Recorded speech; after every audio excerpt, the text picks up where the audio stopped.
Good evening. It is my pleasure to welcome you this evening to a special event hosted by the World Affairs Council of Northern California and co-organized with the Marines Memorial Association. I'm Nancy Jarvis, former chair and current trustee of the World Affairs Council and your moderator this evening. I would like to give a special welcome to our World Affairs Council student ambassadors this evening, as well as students from Mills High School. And I also noticed that General Myatt is with us this evening from Marines Memorial. Before we begin, a quick word about the two organizations hosting this event. The Marines Memorial Association is a nonprofit veterans organization chartered to honor the valor and the memory of members of the United States Armed Forces who were lost or killed in service to our country. To learn more about the Marines Memorial, visit its website at marineclub.com. The World Affairs Council offers a neutral forum on critical international issues and opportunities. To learn more about the Council, hear its programs, or become a member, please visit our website at worldaffairs.org. This program will be recorded for radio. A special thanks goes to our audio engineer, Jane Heaven. To facilitate recording quality, please now turn off all of your cell phones and any other noise-making devices. We will take questions from the audience in the second part of the program, so please make use of the blue question cards on your chair. Council staff members will collect them during the program. Tonight's event is a precursor to the in-depth conversation that will be held during our national conference, World Affairs 2013, Transition, Disruption, and Innovation. On Thursday, March 7th and Friday, March 8th, the Council will host the conference at the St. Regis, San Francisco. One of the panel discussions will feature 3 experts addressing U.S. security challenges. Registration is now open, so please visit our website to secure your place. It is now my honor to introduce this evening's guest, Susan Glasser, Editor-in-Chief of Foreign Policy. A longtime foreign correspondent and executive editor of the Washington Post, she joined Foreign Policy when the Post purchased the magazine in 2008. Before joining Foreign Policy, she spent 4 years as co-chief of the Post's Moscow Bureau and covered the wars in Afghanistan and Iraq for the Post in the immediate aftermath of September 11th. A product of her tenure in Moscow is the book Kremlin Rising, Vladimir Putin's Russia and the End of Revolution, written with her husband Peter Baker, a New York Times journalist. Here to discuss U.S. foreign policy in 2013 and beyond, please join me in welcoming Susan Glasser.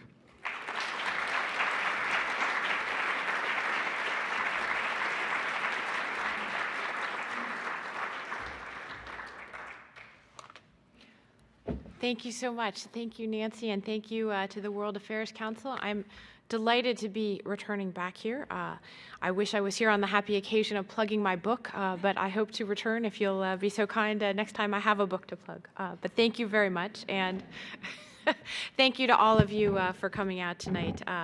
I'm delighted to be able to talk to you and looking forward very much to the questions, especially now that I see we have wine being served, so I'm assuming that your questions are going to be even better. Perhaps if I get a glass, my answers will be even better. What good timing to have a conversation about President Obama and his second term and 2013. Even a little bit of news to get us started off today, although I have to admit it sort of ruined my plans. You know, I had all my long prepared speech to give you about American foreign policy in the age of Secretary of State Susan Rice. Had to throw that out this afternoon.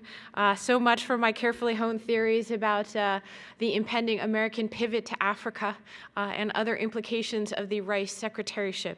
But what can you do? Sometimes news intervenes. Clearly, in fact, the subject of foreign policy in the second Obama administration is a little bit of a moving target and has been ever since that little business of the election was taken care of last month. In all honesty, I have to tell you that if I was really going to be talking to you tonight about American foreign policy in Obama's second term, we'd be having a very short conversation, and it would involve 2 words, the fiscal cliff. Because in reality, although it might not seem to have anything whatsoever to do with foreign policy, that is American foreign policy right now, not to mention American domestic policy. It's all about the fiscal cliff and nothing else. And until and unless there is a deal to avert the fiscal cliff between President Obama and the Republicans, anything else is quite simply secondary. And if you're looking for an explanation for why it is that Susan Rice decided to drop out of the Secretary of State sweepstakes earlier today, you can also look to the fiscal cliff for an explanation there. The bottom line is that the president just doesn't have the ability to fight a 2-front war with the Republicans right now, and he's not going to use up any of his hard-earned political capital to have a fight that he doesn't need to have with the Republicans on the Hill about the Secretary of State nominee. So I think that does go a long way towards explaining a lot of things you're seeing coming out of Washington these days. Now, that being said, yes, there's the fiscal cliff, but I come to you from Washington where, let's face it, what really matters, who gets what job, right? You know, that's really what we care about. There's an old saying, in fact, in Russia, where I spent 4 years with my husband, as Nancy mentioned, goes back to the Soviet times. The cadres decide everything. And of course, this was true not just in Moscow, but in Washington as well. Who gets what job? It's a blood sport. And it's a blood sport, by the way, that really does matter. So what's the Washington betting line now that Rice is out? Well, for starters, I have to tell you, it's looking like we just might be able to entitle Obama's second term The Revenge of the White Guys. I can't say for sure, and anybody who tells you they can is just lying. So I can't tell you for sure who it is who's going to get these national security jobs in the second term. But look at who the names are that we're now talking about for some of these big jobs. John Kerry for Secretary of State. Former Republican Senator Chuck Hagel for Defense Secretary. That was reported today by Bloomberg News. White House aide John Brennan for the CIA. It's ironic, but just a few weeks ago, we were asking on Foreign Policy's website, is America really ready for a white male Secretary of State? But, you know, I have to tell you, the answer just might turn out to be yes, and a whole lot more white males where that came from. So we'll have to see. And, you know, again, I'm not selling you the Brooklyn Bridge. I can't tell you for sure who's going to get these jobs, but it certainly looks like Obama is considering what amounts to a very experienced, a very qualified, a very capable group of white men who also are likely to win Senate confirmation, which clearly is a top priority these days. But, of course, Washington needs policies, not just policy makers. And on that score, surprisingly, there's been much less than you would expect when it comes to those knowledgeable about what it is that Obama has planned for the second term. You'd be forgiven if you missed that part of the 2012 campaign, you know, the part where he spelled out exactly in great detail what he was going to be doing. I know, it just wasn't there, unless, of course, killing Osama bin Laden counts as a second-term program as well as a first-term program. So what do we know about Obama's second-term program when it comes to, you know, the whole rest of the world that doesn't involve the fiscal cliff? Well, of course, we do know some things. It's not exactly like it's a blank slate that we're facing. And first and foremost, of course, is his pledge to withdraw American troops from Afghanistan by the end of 2014. And this, of course, is something that if he could, my sense is he would do it even sooner. And in reality, this is now supported across a very broad swath of the American political spectrum. And there's a reason that Mitt Romney in that third debate suddenly changed his position and was all of a sudden agreeing with Barack Obama that he too would be looking for the exits in Afghanistan. So that's a pretty big agenda item, and it's one that's going to come with a lot of challenges. It's not something that was talked about a lot in the campaign, but the bottom line is there are nearly 70,000 U.S. troops still in Afghanistan today. Getting them out of there with the uncertainties of a political transition that will also see Hamid Karzai slated to leave office in 2014 and no obvious successor whatsoever to him, it's going to be a tall order just for Obama to figure out a way to fulfill that campaign pledge. What else is on his docket? Well, reduce our defense budget. With or without the fiscal cliff, with or without sequestration, you are looking at the possibility of very real cuts to an American military that has grown used to 10 years of ever-expanding budgets. And I do imagine that you're going to see a battle royale one way or the other, not just with Republicans and Democrats, by the way, on Capitol Hill who don't want to see further cuts, but a big debate within the Pentagon and within the Obama administration about what are the right kind of cuts to make. What kind of military do we need to fight the wars of the post 9/11 era? We're just busy still extricating ourselves from two battles, classic counterinsurgency campaigns. What are the conflicts we're going to face in the future, and therefore what kind of military do we need to be building even as we're cutting back on the military that we have been building over the last 10 years. This is, again, going to be quite contentious, even though we know it's something that's on Obama's agenda. What else? Well, he talked about nation building here at home, which is a code word for I'm going to really, really, really try hard not to get us embroiled in any new military interventions abroad if I can help it, because we need to focus on things like education and infrastructure and all those things that have taken second stage in what was a very national security focused decade.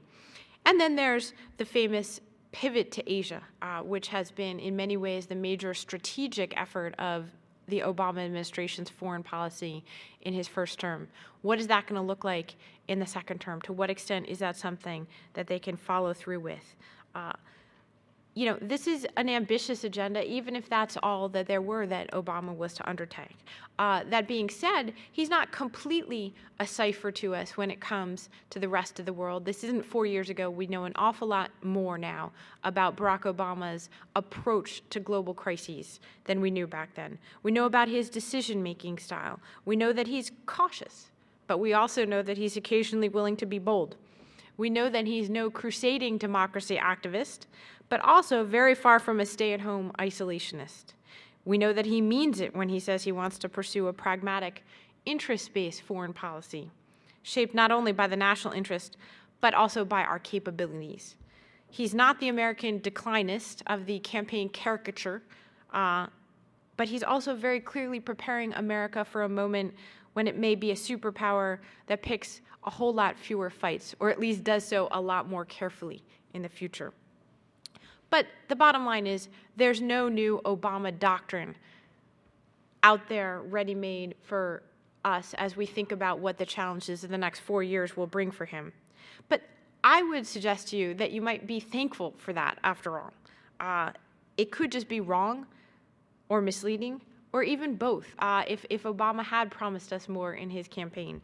And the truth is, just think back 4 years ago to what we expected of Obama, the foreign policy president, when he came into office, filled with promise in January 2009. Remember, this was the Obama who pledged to stop the rise of the seas, end nuclear weapons, reinvent American diplomacy by talking with not only our friends, but our enemies as well. And of course, doing this all while ending the war in Iraq, showing how to do the war in Afghanistan right, embracing multilateral institutions, and transforming our economy. Okay, so we know how that worked out. So perhaps we should be grateful, is all I'm saying, that Obama has learned to avoid grand promises and big visions, sweeping rhetoric, and the inevitable heightened expectations that come along with it. Take the so-called pivot to Asia. This is a lot easier to talk about than it is to execute. What did Obama do immediately after he won re-election in November? He took a big, long-planned trip to Asia. He went to Thailand, he went to Cambodia, and of course, the highlight of his trip was he went to Burma, which has seen a remarkable democratic transformation in the last year.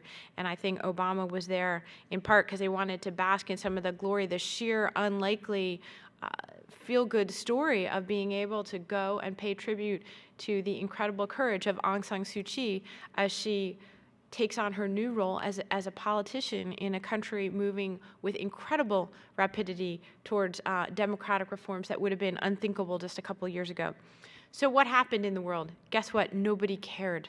Nobody cared that Barack Obama made his first trip after the election to Asia. Why? Because the Middle East was exploding. The Middle East does that, doesn't it?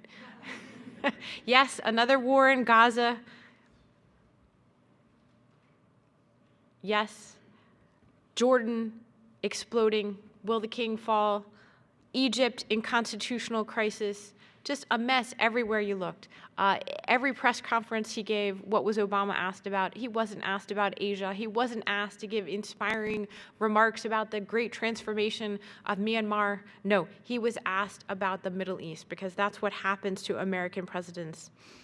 The Middle East just won't be ignored and pivoted away from, no matter how much we'd like to do so. So the truth is, I think it tells you something very real about American foreign policy making, which is that in the choice between the inbox and the soapbox, if you want to know what a president is really going to focus on, you better look at the inbox. The bottom line is that's the stuff that won't slip away, and grand strategic visions are all well and good to talk about, but in the end, we expect our leaders to focus on the inbox, and that inbox, think about what it contains right now. It's got an awful lot of Middle East in it. It's got Syria. It's got Afghanistan.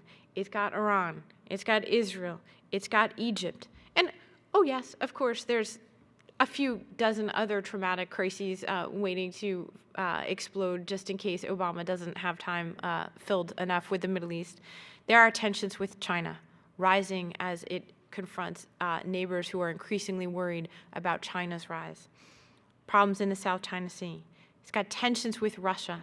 A returned Vladimir Putin has been very eager to show his muscle and to make clear that no American interference in his domestic politics are welcome. Thank you very much. Oh, and yeah, there's that little business of the European economic mess. This is, after all, our biggest not only trading partner, but most reliable and solid ally in dealing with all of the other problems that are in the inbox, whether it's Syria, whether it's Iran, whether it's tensions with China. Who are we going to look to as our partners in coming up with solutions? It's Europe. Well, if Europe is a basket case, the way that it has been for the last 4 years, it's going to make it a whole lot harder for Barack Obama to do his job. And these are just the front page crises that confront the president. There are certainly many, many others lurking around dark corners just waiting to jump up and scare you. Call them the known unknowns, as Donald Rumsfeld so memorably termed them. But just because Rumsfeld said it didn't mean it wasn't a very useful phrase. There are definitely unknown unknowns, but there are a lot of known unknowns as well. We might be thinking about Syria and what we should be doing to end the slaughter there that has led more than 40,000 people to be killed so far. But think about the crises that aren't hitting your front pages right now. The rise of al-Qaeda in the Sahel and the creation of a new refuge and safe haven for jihadist groups in the failed state of Mali. A place, by the way, that just until about a year ago was hailed as a model of African democracy. Think about the prospects of further state collapse in the Middle East. Forget about the front page stories that we're talking about in the Middle East. What happens when even more unstable regimes totter or create political chaos in the region? What if there's another political transition in Saudi Arabia, where the king isn't looking all too good these days? And by the way, the next in line for the throne is yet another octogenarian brother. So that, we're looking at the potential for long-term disruption in Saudi Arabia. Or Jordan, as I mentioned, where thousands and thousands of protesters in the streets, and where the monarchy has been a reliable ally of the United States, but may be increasingly untenable as unrest spreads throughout the region. Think about Yemen, another teetering semi-failed state where we're actively in a state of more or less war, even if it's not covered, as we seek to do battle with al-Qaeda militants who've taken over whole swaths of territory in the last year in Yemen. Again, it hasn't even been made the front page. Think about the constitutional battles underway in Tunisia and Libya and Egypt as they seek to forge revolutionary new orders. Those could go south at any moment in any of those countries and create a new level of turmoil or even armed conflict, such that would suck in the time and attention of the president in ways he certainly is not counting on. Think about Pakistan. Hasn't been on the front page that much lately, but let's be honest, is a big crisis in Pakistan just around the corner? The answer is yes, because it always is. And by the way, it's an election year there as well, so that's something else to keep in mind. And that doesn't even consider the prospects of a known unknown that might include the weakening of the powerhouses of growth in the last decade when we weren't paying so much attention. What happens if instead of being emerging markets that are carrying the future alongside them, China and India see growth weakening as they have in the last year? Weakening economies there, uncertainties about the political system and political stability in both countries. What if we can't count on them going forward? This is a crisis that would quickly come to overwhelm anything else that was in Obama's inbox, especially when he's dealing with such a fragile recovery here in the United States.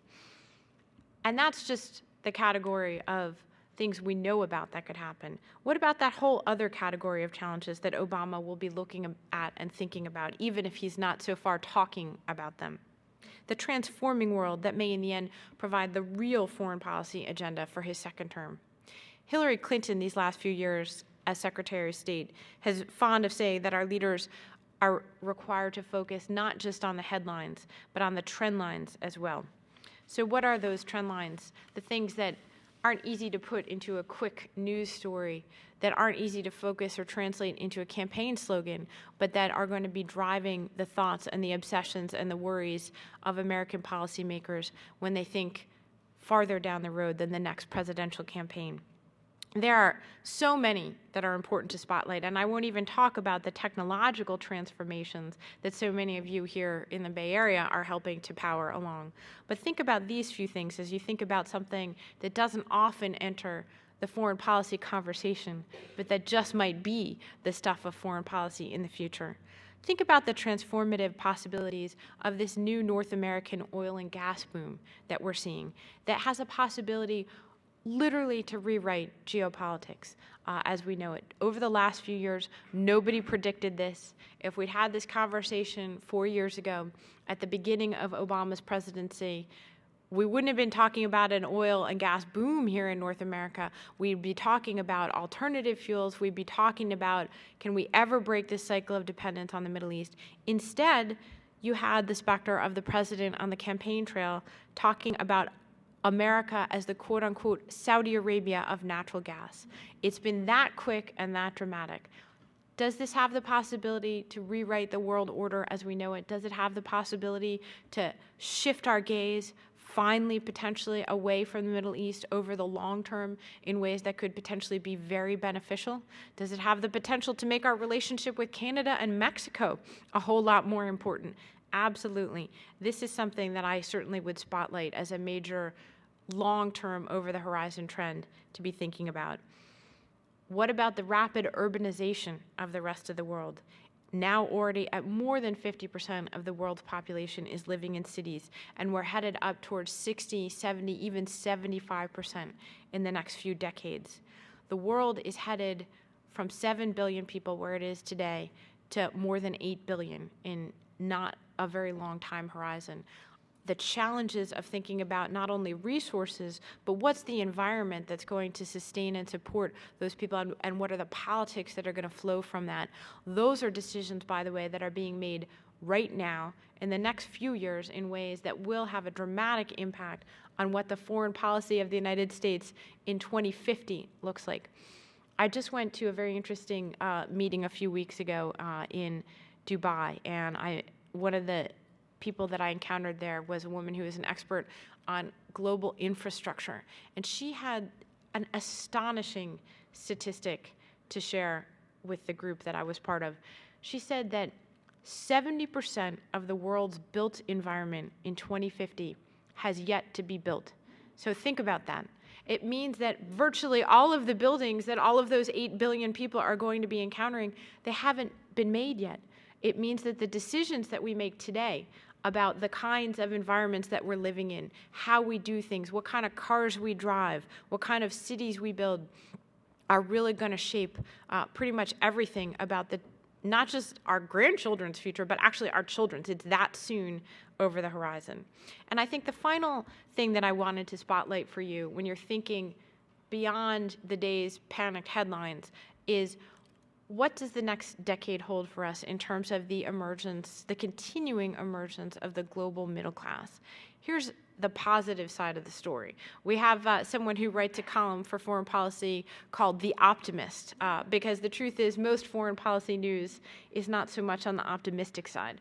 But this, I think, is one of those good news stories. If in the last decade, the big story in many ways was the lifting out of poverty of 1 billion people in Asia, largely fueled by China, I think over the next decade, 1 billion more people have the prospects of being lifted out of poverty. And where's the next frontier in that story? It's in Africa, which has up until now largely been left behind. And I think there's many people who are already betting on this as one of the big stories of the next decade. It's something that you'd think that a president with African roots for the first time in America's history might spend a little bit of his time in the next 4 years thinking about as well. Even if we didn't hear anything about it on the campaign trail, my prediction to you is that you might hear a little bit more about it from the president over the course of these next few years. Now, I'm eager to get to your questions, and I will leave you with this thought. Predicting the future is, of course, risky business. Just ask the National Intelligence Council, which just this week came out with its widely anticipated Global Trends 2030 report, filled with predictions, and of course, immediately widely criticized for not being specific enough in their predictions, or way too predictable, shall we say. This is the group, after all, that did predict the collapse of North Korea and the reunification of the Korean Peninsula, unfortunately by 2010. Well, how's that working out? You know, Bob Gates had it right when he pointed this out not long ago. The United States government has had an unbroken record since Vietnam when it comes to predicting where our next national security conflicts will come. That's right, it's 100% wrong, that is. So I'll leave you with that when you read the words of experts and pundits and commentators like myself when it comes to what kind of challenges lie over the horizon. That's the great thing about the world. It's not a boring place, so why should our conversation about it be either? With that, I'll leave you to your questions, and thank you again.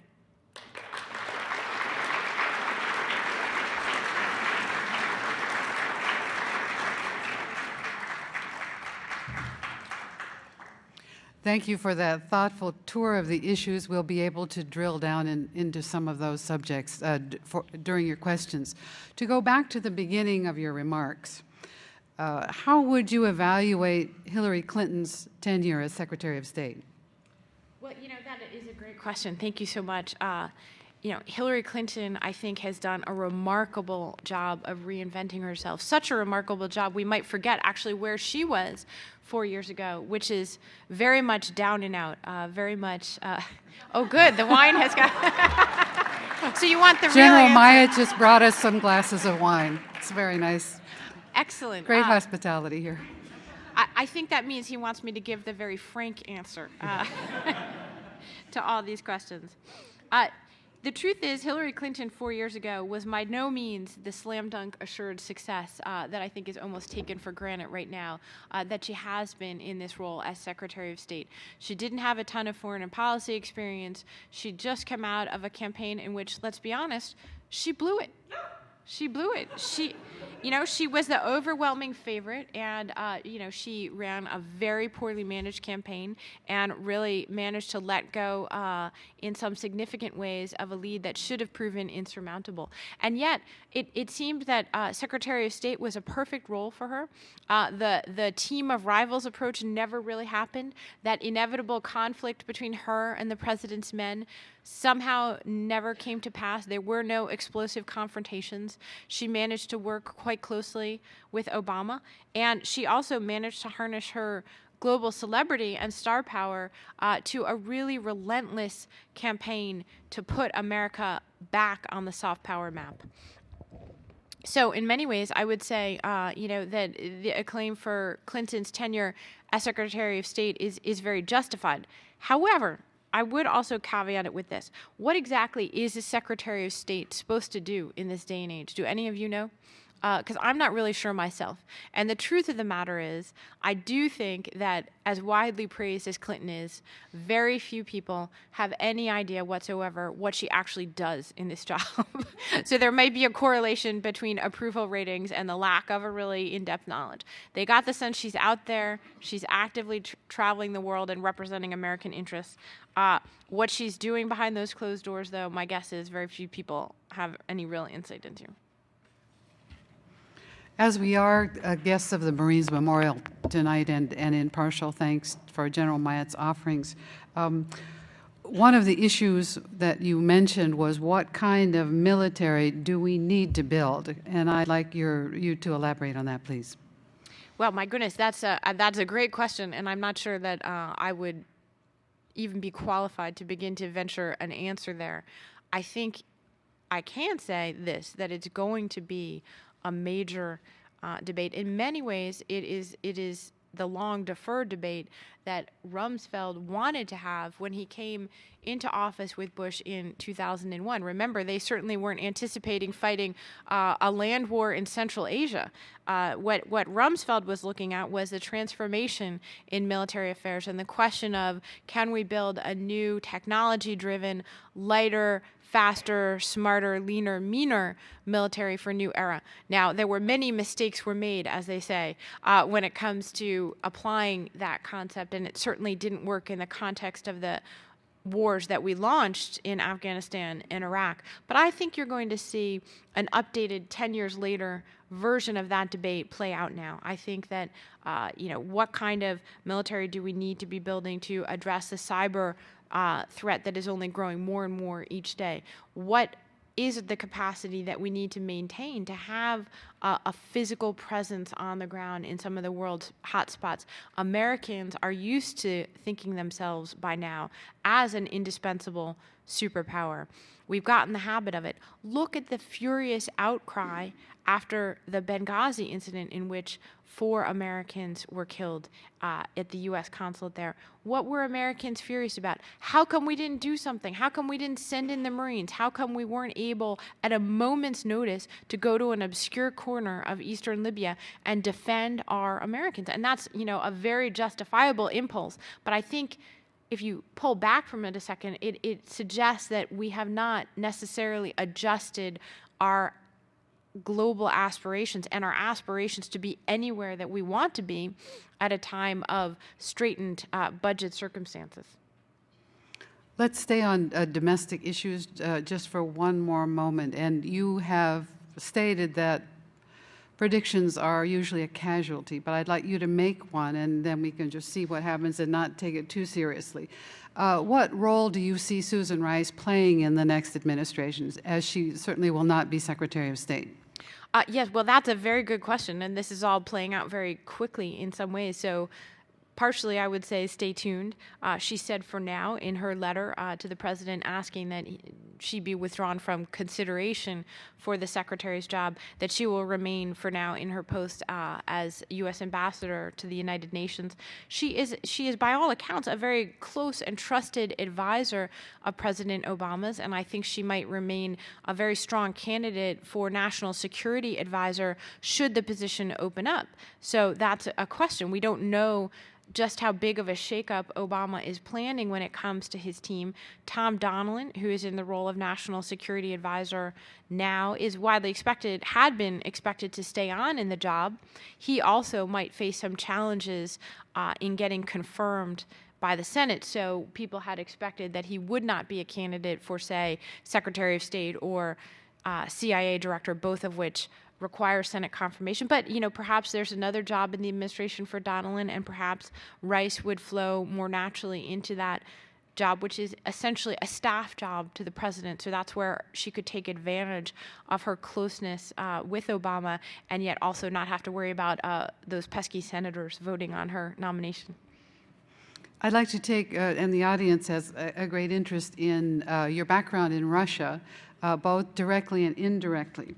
The Russian deputy foreign minister today admitted that Assad's government was losing control of Syria, and Russia was preparing to evacuate its substantial number of citizens there, as much as half of whom may support the rebels.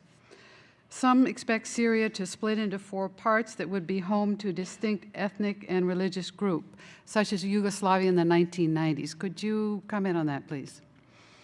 Well, Syria, of course, has been the great sort of open, gaping wound of the last almost 2 years now, and really the U.S. and its Western partners don't have very much to be proud of when it comes to watching this sort of slow motion disaster unfold in very predictable and very unfortunate ways. And I think I have been very critical of the role that not only that Russia has played in this, but I think that Americans have lost some significant time in figuring out how to address the Syria crisis by engaging in diplomacy with the Russians that never seemed, to me at least, that it was designed to go very far. And yet painstakingly for a good 9 months or more last year, Susan Rice and her colleagues were negotiating at every turn with the Russians, seeking to avoid their use of a veto in the UN Security Council in order to get a consensus global response to this. And frankly, I don't think that was ever going to happen. And what really happened as a result of that was that we lost 10 months' time in investing in the idea that the Russians might be moved off something that I always saw as really core to Russian foreign policy principles at this point. Why? And it tells you something about Russia today. Vladimir Putin looks at something like what's happening in Syria, and he thinks about the survival of his own regime in Russia. And this isn't just about having the remnants of a Russian military presence in the Middle East and on the Mediterranean. It's not just about, well, Bashar Assad has been a good customer for our weapons over the last several decades, so we don't want to lose our in with the military there. I think it's actually a much more fundamental issue for the Russians and the Chinese too, by the way. They don't want to establish the principle that the outside world, the United Nations Security Council, can violate their sovereignty when it looks like there's a domestic conflict that erupts into civil war. Why? Because both the Russian and the Chinese regimes, that's the scenario that keeps them up at night. And so to me, that's not something they're going to be really willing to negotiate with the Americans over, because to them, it's a fundamental principle involved. And so we probably should have been looking elsewhere with our diplomacy, and it might have led us to take some steps a lot sooner. To follow on more centering on Russia itself, an article in the Financial Times this week concentrates on a new policy percolating in the Russian government based on one of the most conservative and nationalistic Russian thinkers of the 19th century, the idea that there is a unique Russian civilization that needs to be nurtured and promoted. We've seen the eviction of foreign nonprofits. Is this part of a movement? No question that it's part of the playbook for Vladimir Putin, that when challenged, as he has been very dramatically over the last year, nationalism is going to come into play. And it's a very potent force in Russian political life. And it goes back all the way to the 19th century, where there was really a raging debate in Tsarist Russia between those who looked to the West for inspiration, those who thought that they needed to import perhaps not full-scale democracy, which was many, many decades later in coming, but at least the tools, techniques, and philosophy of Enlightenment Europe, versus those Russians who identified themselves as Slavophiles and believed that Russia's path was its own. It was unique, and that it really would pursue its own course of development. That split exists within Russia today, and I think that Putin has very skillfully sensed that he needs to make a pretty hard turn to the right at a time when you see Western-oriented liberals, middle class, upper middle class, actually taking to the streets for the first time in the decade of Putin's rule. He said, well, fine, I thought you people were with me, but never mind, because I've got the real streets behind me. What would you expect in U.S. relations with Russia, especially on disarmament and our efforts on the missile shield? Well, this is actually a really good question, and I think this is part where our crystal ball gets quite murky. As you know, in his first term, Barack Obama came to office and he pledged and carried out what he called a reset in relations with Russia. And that was, I think, a good thing on balance, and probably most people in the Democratic Party and the Republican Party think that that was a necessary next step. Basically, the United States and Russia were pretty much not on speaking terms as a result of the war in Georgia, and by the end of Bush's term, it really was a pretty disastrous relationship. So Obama came in determined to kind of set things right and to get us at least back on the course where we could talk about the things we needed to talk about, where we could do business, and at least agree to disagree on everything else. And that worked, and that achieved some benefits. However, I think even the Obama team would admit that the reset is long since over.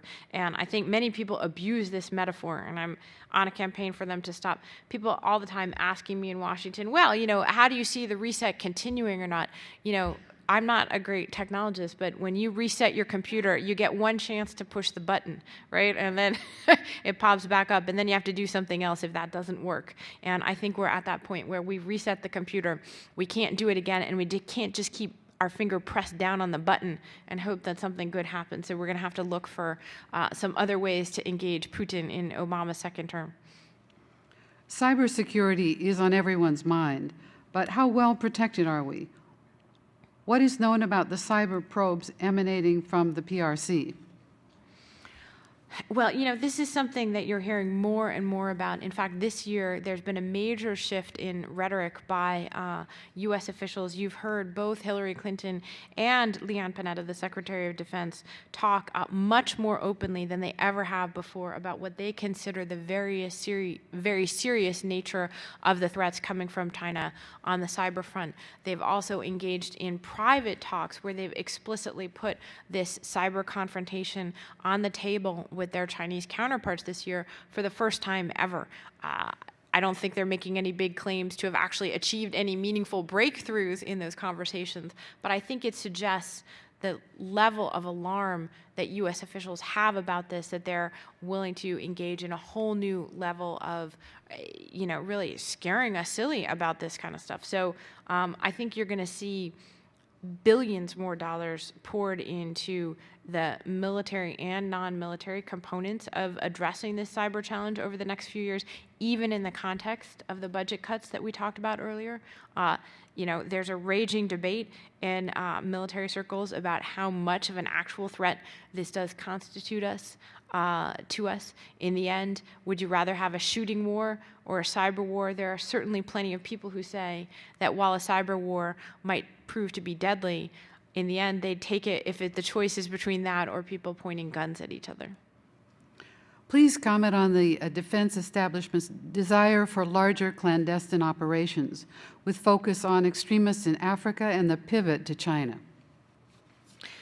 Well, I think there's a lot going on in that question, and I'm not exactly sure that when it comes to special operations, which are certainly a favorite poster child of the U.S. military over the last decade, they might envision this, but I don't imagine they're super actively planning for special forces operations in China or in the context of even a growing U.S. focus on the Asia-Pacific region.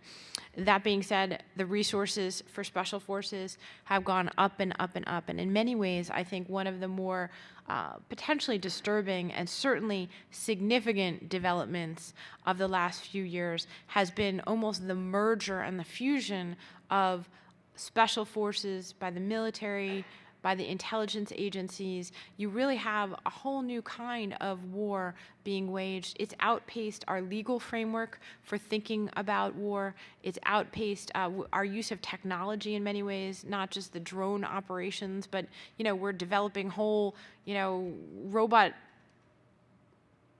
armies and weapons that really we haven't thought through. Where does this fit in our framework of right now is a very conventional definition of warfare. So yes, more and more unconventional warfare, including special operators, merged and fused with both intelligence and our new technological capabilities in ways that I think 10 years from now, war is going to look very different than it does today. Regarding the pivot to Asia, do we have or should we have an alliance structure that will address burden sharing in the region?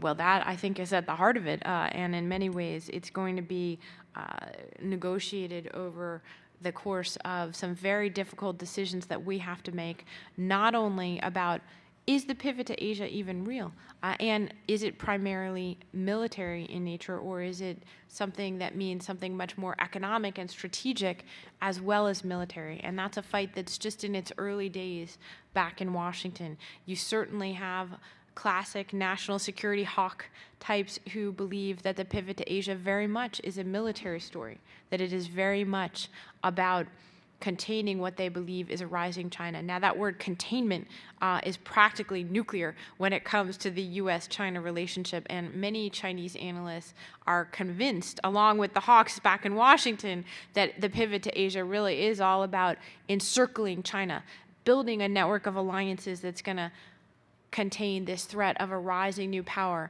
that many believe will no longer be content to focus inwardly as China has done over the last several decades, but will want to soon begin projecting its power outwards. At the same time, of course, American officials at the most senior level are absolutely eager to dispel the notion that this is about containment, and they cast it in much less threatening terms. The truth is, it may or may not even be real. So far, the pivot to Asia has really been a much more of a rhetorical device than it has been an actual strategic shift where you can point to numbers, dollar signs, and troop movements that really make it something significant and strategic.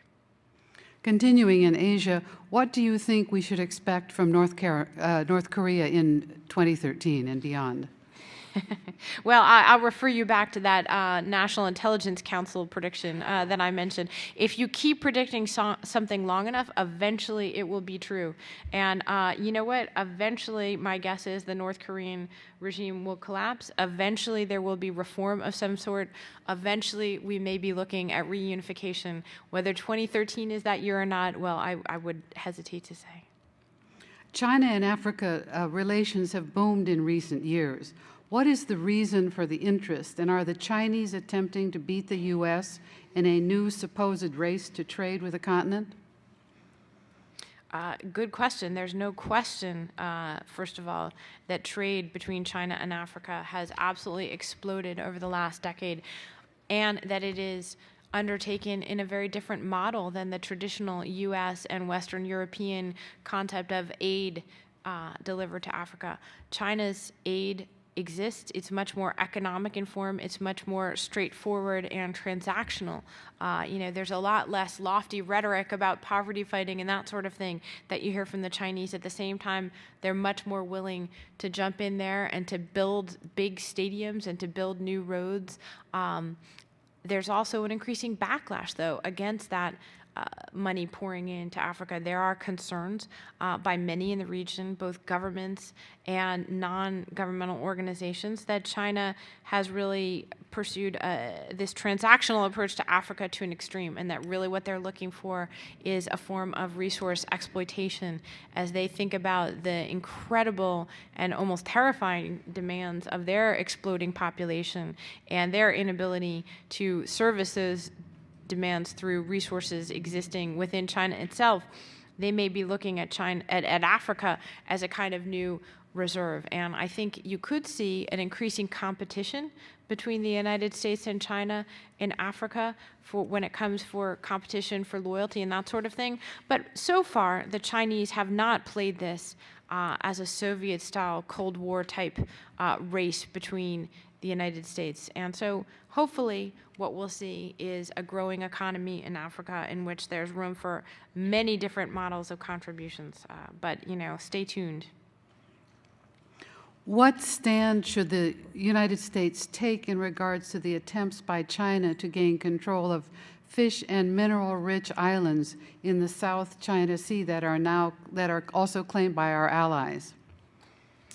Well, the South China Sea is something that you've been hearing an awful lot about over the last year, and a bunch of uninhabited islands that, probably nobody ever spent much time thinking about, and frankly, there's, fewer inhabitants than there are people in this room. So, on the one hand, that shouldn't be the flashpoint for a major deterioration in all of Asian security, right? On the other hand, you have seen a tide of rising nationalism within China that suggests that this is a power that has emerged and is very interested in testing what are the new boundaries, what are the new limits for their role in the region. And of course, they have many neighbors who have gotten increasingly nervous and increasingly, therefore, fueling nationalism of their own as they've become increasingly nervous about China's resurgent role. So I think the recipe for an increasing number of conflicts is there. So far, remember that this whole world is secured by U.S. naval power, and that our ability to project force in this neighborhood and to maintain a strong network of alliances with the countries around China has been the key to our maintaining ourselves as the leading power in the Asia-Pacific. Whether that will be true or not in the long term, it's very hard to say. Remember that it's far, far away from the United States. Just a couple weeks ago, China made a landmark of sorts. They have their first aircraft carrier, and they made their first landing on the aircraft carrier, a key step along the way to being able to project naval power that is what they call a peer competitor to the United States. It's going to be a long time before that actually comes to pass, but in the scheme of things, not that long, and I think it's certainly inevitable eventually. There's a student question which is tremendously optimistic, and so I have to ask it, and we're kind of moving away from particular countries to an overview. The world in 2013 looks pretty precarious for the U.S. Do you see any positive changes for the U.S.? A strengthening of alliances? All right, optimism is not lost on the young, hopefully. It's interesting. I think in many ways that there are many optimistic developments that we can see right now. I talked about a few of them in this speech. For example, the growth of a global middle class, which is good news not only for the literally billions of people being lifted out of poverty, but certainly it's good news for the global economy. And I think more generally, you do have the prospects of this North American energy boom, which is in many ways one of the most unlikely things we thought we'd ever be talking about just a few years ago. There's the technological revolution, which is transforming not only our lives, but certainly is transforming geopolitics as well. These are all fairly optimistic developments. If there were to be a deal and the fiscal cliff avoided, I think there are better prospects for U.S. economic growth than there were just over the last couple years. So, I think there are a lot of positive developments, and I think it's been interesting to watch the arc of our national angst over the rise of China and what does it tell us. And remember, we've been through these cycles before. In the 1980s, we were obsessed with a rising Japan, and look how that turned out. We've been obsessed with competitors before, and I think in many ways that conversation is us looking in the mirror and talking to ourselves. You could just as easily imagine us reconvening this talk 3 or 4 years from now and talking about what are the dangers of a weakened China rather than a strengthened one. Imagine what that conversation looks like. So I think you would be really mistaking things if you came away from this thinking that the future looks bleak for the United States. But that inbox, as we talked about, is fairly challenging. And I must say, we haven't talked about it at all tonight, not only in the questions or in my own speech. I'm so happy. This has been an entire almost hour, and the word Iran has never been mentioned. So thank you for that. It's very funny because I'm here in California with my 8-year-old son, who's very much a Washington child, and he was looking over my shoulder when I was reading over my remarks, and he said, "Mom, are you going to talk about Ahmadinejad?" And so I haven't done that. But I don't want to leave you with a misimpression. That may well be the overriding national security story that you end up hearing about in 2013. It's one of those things that could explode at any moment. The prospects of a strike may have receded in the very, very short term, but their nuclear ambitions are real. They haven't gone away. With the enhanced sanctions that we've put on the Iranian regime, tightening the screws may just as well produce the kind of furious backlash as it will be to produce the kind of regime collapse that we're still hoping for and that we've been frankly hoping for ever since 1979 without producing any real results. As you mentioned it, the Iranian president cannot run for re-election in 2013. Does that present an opportunity, or is it simply a waiting lame duck period that we need to await the results of whatever elections there might be in Iran?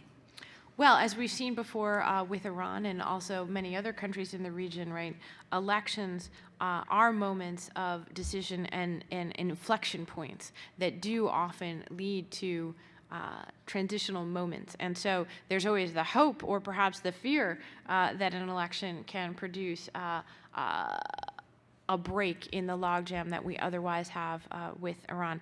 At the same time, Ahmadinejad and his power may be wildly overstated by us in many ways. Many people believe that the real power sources inside the Iranian regime today don't lie in the elected office of the presidency, but in the Supreme Council, in the vast web of military and quasi-official and intelligence operations that really run large parts of the Islamic Republic today. So you may not see a real transition even if you see a new leader at the helm in Iran. Let's stay in that general neighborhood for a moment. With the hope of the Arab Spring and then the recent violence and unrest, how do you feel about the prospects for a new U.S. relationship with the region? Well, let's just say that some of our heady optimism of the early days of 2011 has faded, understandably, when colliding with the real reality of having to build almost from scratch new institutions of politics, of governance, and of civil society in some of the worst governed countries in the world over the last few decades. And by the way, it's a region in the world where America doesn't always face up to this, but we have a pretty miserable record of supporting some pretty awful tyrants. And these were folks who might have been reliable guarantors of American interests when it came to the global competition with the Soviet Union, but when it came to their own people, we were not on the side of the good guys. And so washing away that legacy in the Middle East, creating a new and much more solid foundation for a relationship with a democratic publics in these countries is very, very early days. And frankly, we haven't seemed to really know what our policy is when it comes to some of those countries. Audience questions are not only substantive, but they're about the procedure of foreign policy. In other words, particularly about journalism, your profession. In particular, I would like you to give your perspective on your editorial choices in the magazine Foreign Policy since you've become editor and the development of the daily website. Well, thank you. And I promise I did not actually plant that question. So, but thank you very much.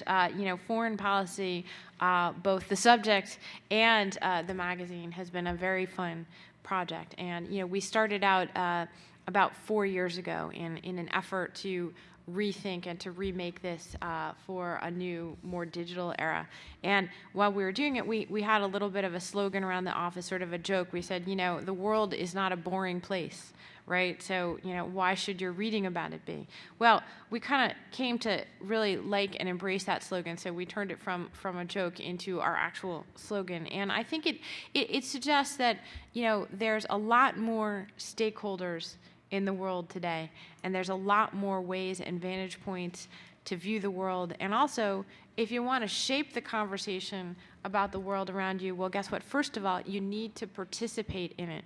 And we have these amazing new tools to do that. And so you'll hear a lot of people worrying, and rightly so, about the state of journalism today and how we're losing our ability to tell important stories and look at all the cutbacks in newspapers. And those things are all real, and they're all things that worry me too. But the flip side is you don't hear nearly as much, I think, about the opportunity side of journalism. And right now, I would say it is what I hope to be the beginning of a golden age for anyone who cares about information, who cares about knowledge, who cares about reporting. You have access to more and better information about more places around the world today in more real time and by better qualified experts to whom you have direct access without mediation than you ever have in the history of the world. So can we make something of that that's more and different than the journalism of the past when it came to the world? Absolutely. I think that unfortunately, all too often, the kind of writing about foreign policy and foreign affairs over the last several decades in the United States, it was, really done with a disdain for the audience, as if there were really only 100 people in striped pants who should be involved in this conversation, and, even the basics of good writing should be left at the door in favor of new paradigms of this and that. We've left that behind, and I don't feel that anyone's crying over it. How do security concerns limit journalists today? This is a really important question. Here I am talking in a very optimistic and bullish way about the opportunities for journalists around the world. But the truth is, our need for getting up close into the middle of the story puts people at great risk. And